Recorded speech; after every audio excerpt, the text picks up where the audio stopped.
Camera companies are just like people. We have fears, self-conscious doubts. We weren't popular in high school. Women chose other camera companies instead of us. That's not fair to them or you or me.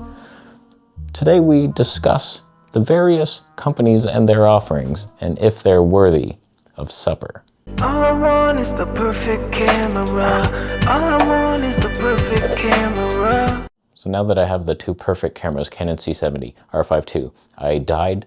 I went straight to hell. Actually, I thought I'd done enough to maybe go in the upper directions, but we are live from Satan's Lounge, and here we are on the C70, 50mm Tony 1.2. We got 5 hobos to help. I'm gonna switch to R5 II at some point and do a little couple experiments. First question's an interesting one. If Nikon Z6 III cost the same as Panasonic S5 II and Sony ZV-E1, and the only thing that you would have, you have the ZV-E10, you scrub douche. Who let you in? You kindergarten asshole. You can't handle the temperature to throw it under the burning truck with sharks on top. What will you choose? Between those three, I'll be honest with you. Now that I have the C70 and R5 II, everything else is expendable. And it was pretty immediate that I sold the Nikon and the Sony. But if I was to buy back one of them now, out of those three, the ZV-E1, the only reason I would get it is because it's so light and I could vlog with that Zeiss Batis 18mm, but it's a lie on paper because it's not stable at all in its normal modes. If you put active stabe on and you just vlog, it's shaky as all hell. But if you run it through Catalyst Browse, you now have the most stable system, but it takes time. It's annoying. So that's a 5% crop, beautiful stabe. Or you punch on into the dynamic active stabe, which is a 45% crop. They say it's 30, that's a lie. So like that kind of chops it, but then you got smooth footage and you're also APS-C now. I'll be honest with you, out of all these systems, the only one that I'm even mildly tempted at, if I saw a good deal, I would probably get it, is the Nikon. Just because that wildlife lens was glory, bit heavy, bit frustrating, but the Canon just works, not you, C70, but the R5 II on the shelf. Nikon, they have a filmic look to it. There's something about it, and I feel they will come on strong soon. But like, come on now, Panasonic, you're joking. I own the Olympus EM1X and the original Nikon Z5. I plan to soon sell my Olympus kit with Pro Glass 12 to 2040, 2.8, to fund the Nikon Z5 II as my main camera. Thoughts on that upgrade? I mean, it's basically like if you were in a building that was on fire and you had the thoughts, should I go to that nice restaurant across the street or stay here? Let me just weigh the pros and cons. This building's on fire, so it's probably, I can't stay very long. The smoke, I'm starting to smell it. The lung disease potential. Go already. What are you doing? Why are you even debating this? Like, Olympus, they're in business, right? Like, they're not in business. If you're happy with the results you're getting now with that Olympus, then keep it. But if you want nicer things in the future, they're not gonna bring it to you. They're not in business. Like, they're squeezing out old things and just like, can we shape this with fire and melt it? Look, we have a new body. Same specs inside because we're not making new things. And it's huge, that EM1X, that's the mandatory battery extension. That thing's a R1 at best, at worst. So it's like, no. And the Z5 II, sweet little camera. It's an A7C II replica for much heavier. I don't know, just get a Sony. R5 II. Did you even notice a switch? The only thing I could say, like, I wish they would have, it's not that filmic feeling to me, the image. It's no Nikon, it's no Panasonic even. But it's nice, all the features and using it's fun. It's not even a C70, that's why it's hard to get rid of that, but you notice it. You notice it immediately. Something's wrong. I'm so sick of this hype. Baby needs a bottle. Can someone please tell me one thing this camera does well? He's talking about the Nikon Z5 II, just announced. S5 II beats it in every way. at least on the spec sheet. Fill me in already. It's the ecosystem, man. L mount versus the best mount. It's Z level. It's anything can adapt to it, and way better lenses, more established. If you're just doing 4K 24p and the odd bit of 4K 60 with that huge crop, you might argue that Panasonic will be more stable. Some will prefer Panasonic color science, maybe using the camera more ergonomic, right-handed mode dial, a lot of button tweaks that people prefer. But Nikon, I don't know that this is an advantage in the Z5 II, but it has RAW internal. No, it doesn't look good. And I don't remember if the Nikon looked worse. I was just like always in RAW because it was so exciting. I'm like, RAW. Like ProRes was way bigger files. So I'm like, let's just stick to RAW. And the H.265 was hard to edit on my old freak of a computer. Now that we got the new beast, we can even edit these files, Canon and RAW. So that's exciting. But I don't know, Z5 II, that RAW is like line skipped and quite bad. But when people do that, you analyze a screen, you pixel peep. I'm gonna make a whole video on this, how pixel peeping ruined our lives.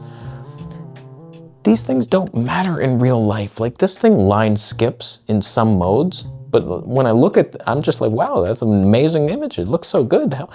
Who cares? Okay, line skip is the future. Like, I don't care. The Nikon Z5 II is not better than the Panasonic S5 II, really, if you're just looking at the cameras.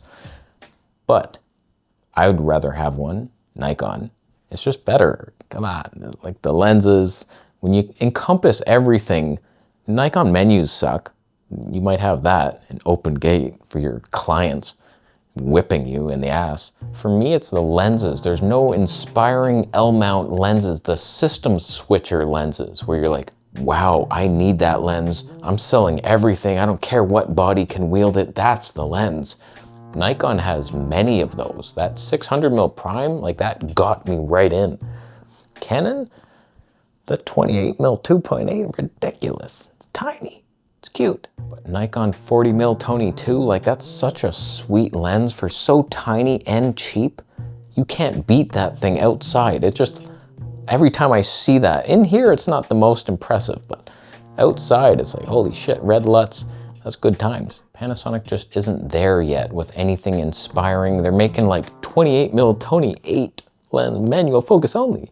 You wanted that, right? Like no one wanted that. You've seen how tiny Nikon and Canon has the 2.8 and autofocusing. Like, what did you do? Who came up with that? It was the dumbest decision. That could have bankrupted your whole company, that thing, that marketing move. It's slightly lighter. What the hell's your problem? Okay, we're now in the line skipped 4K, no longer RAW.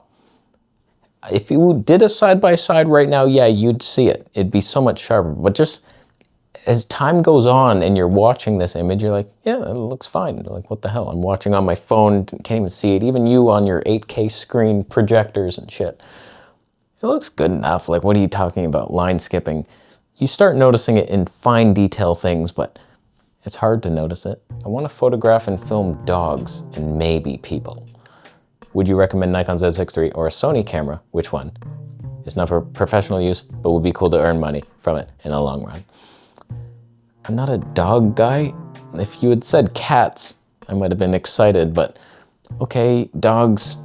Nikon has the animal eye detect in video. It's somewhat reliable. All I remember from Sony was not having animal eye detect in their flagship A7S III, and then I think the ZVE1 had it, but I could never get it to work. It never seemed like it was tracking a squirrel's eye.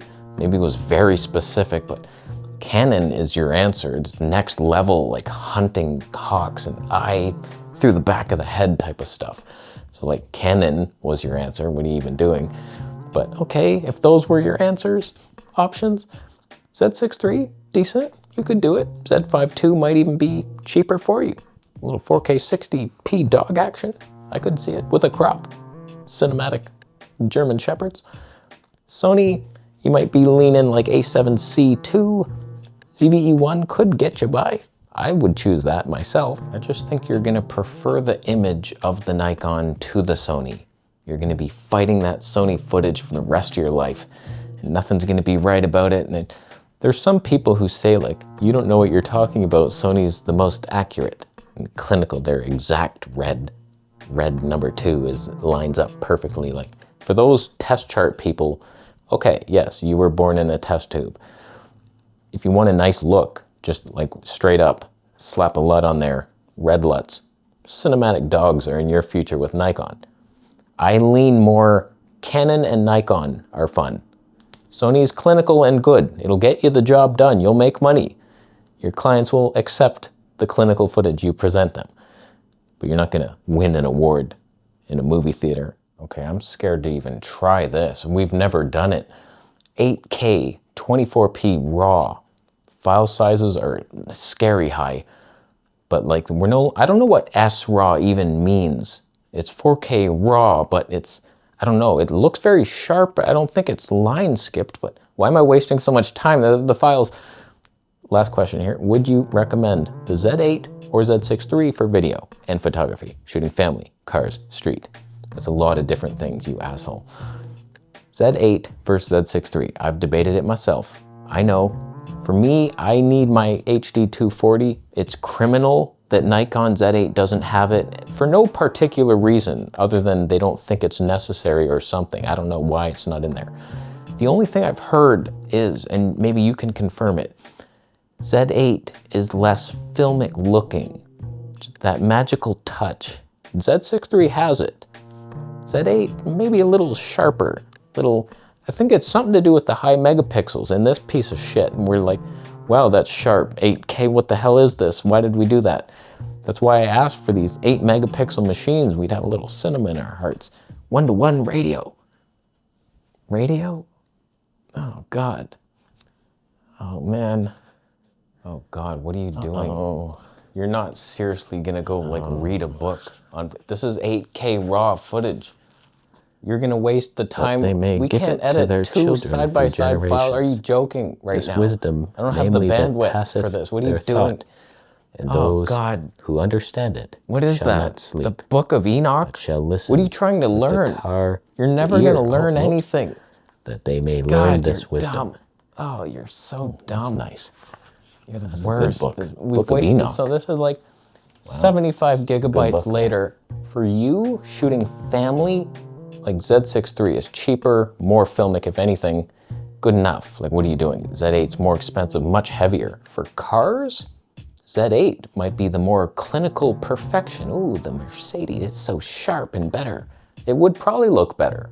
A little sharper, 8K, more modes. Street photography, videography, of course. Z6 III has the slow motion that Z8 lacks. But for photos, I imagine Z8 has better autofocus.